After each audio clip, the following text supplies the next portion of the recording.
Alors, la situation évolue très vite ici avec une situation de crise.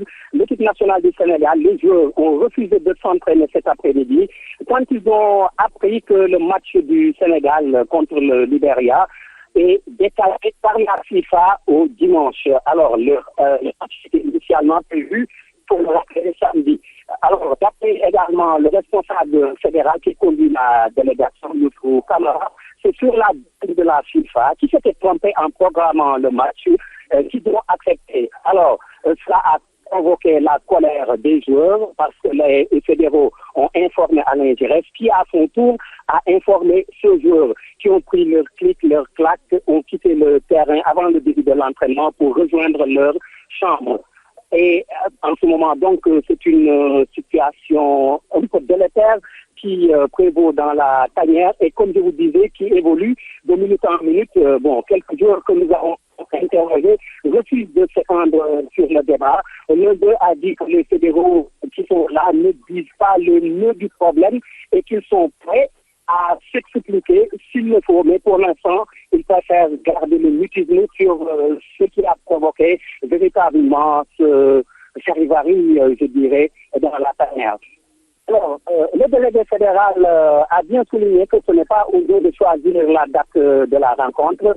Ils n'ont qu'à prendre leurs responsabilités. Lui, de toute façon, il va en référer à l'autorité, à Dakar, et puis on prendra les décisions idoines. Donc, ce qui laisse présager un bras de fer peut-être entre la fédération et ses joueurs ici présents, qui encore une fois, je le répète, n'ont pas voulu se prononcer, mais attendent quand même que la situation évolue pour, disent-ils, exposer plein de choses aux Sénégalais.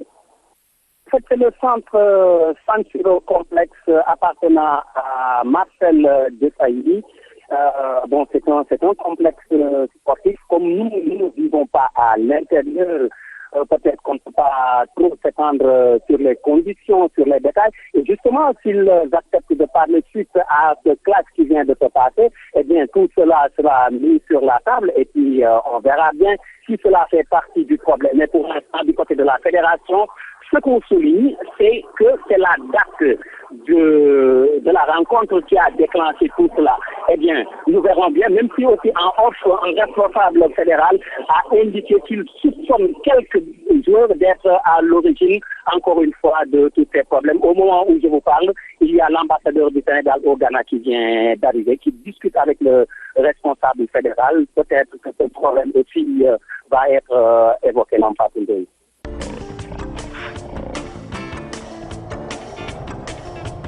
On est un peu déçus du résultat vu qu'on avait les occasions pour tuer le match.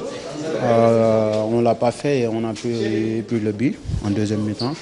Donc, mais c'est pas mal de prendre un point ici. Donc, ça reste deux matchs très importants. Il faut se concentrer sur ces deux matchs-là et essayer de les gagner. Satisfait de votre titularisation? Est-ce que vous êtes satisfait d'ailleurs de votre match? Je sais que je peux faire mieux que ça. Donc là, je suis content pour la première fois d'avoir la chance de jouer dans l'axe. Donc c'est à moi de continuer le travail et de continuer de montrer des bonnes choses.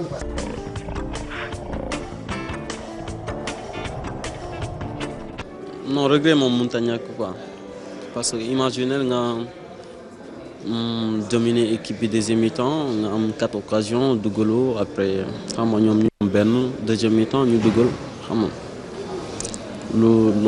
dafa xaw doy war quoi ben instant quoi parce que imagine buñ dugaloon ñaari ballon yi jeexoon na quoi mais football la quoi des fois ça daf lay dal quoi mais am problème quoi da nga koy fàtte rek nga jéem a préparer yeneen match ñu ñëw quoi on ne sait pas forcément mais bon sinon dinañ jéem a trouver solution mais benn instant des fois da ngay poser sa bopp question doo xam sa lan parce que da ngay joxe 90 minutes à fond benn instant après mooy loolu quoi.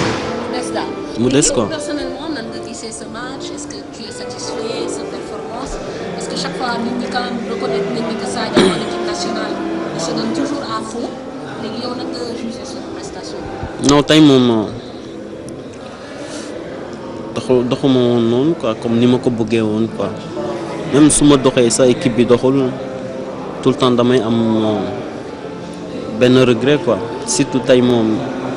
lan nga def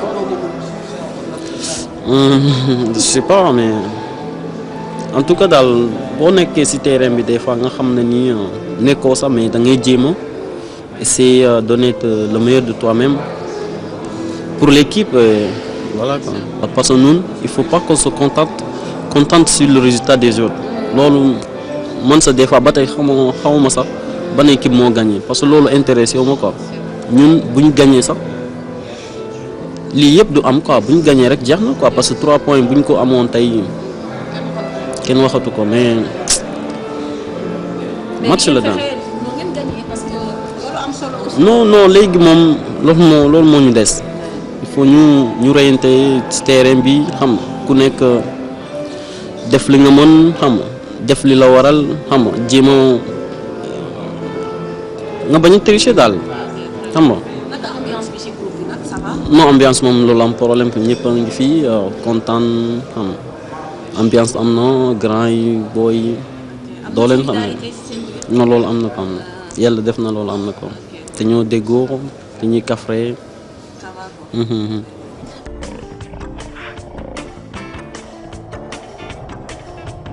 analyse yi match yi ñu joué yëpp muy Sénégal activité ay jafe-jafe rek la ñuy am chaque fois ci arbitrage bi.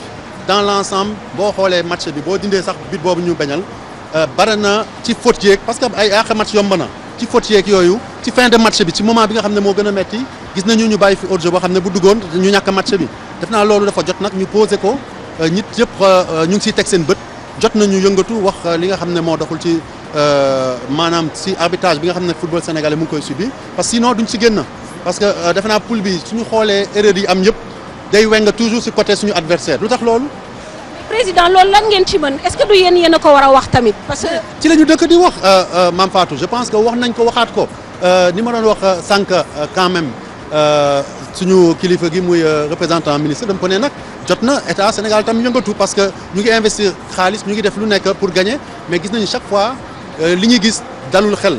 yàlla may nañu parce que xëj na tam am nañu doole boo xam ne ak mental boo xam ne mu ñuy may ba léegi ak yàlla taxawu ci pour ñu nekk premier ba léegi mais mënul continuer chaque année match bu nekk on a ay décisions yoo xam ne manifestement day gaañ Sénégal bu yàggee xale yi dinañu xaddi donc mooy dëgg bi ñun suñu wàll li ñu mën def mooy wax ko xëj na bind kaf pour attirer seen attention ci arbitrage bi ñuy subir dinañ ko def mais xam naa ne doyul parce que tamit ñëpp xam nañu ne depuis 2 ou 3 ans.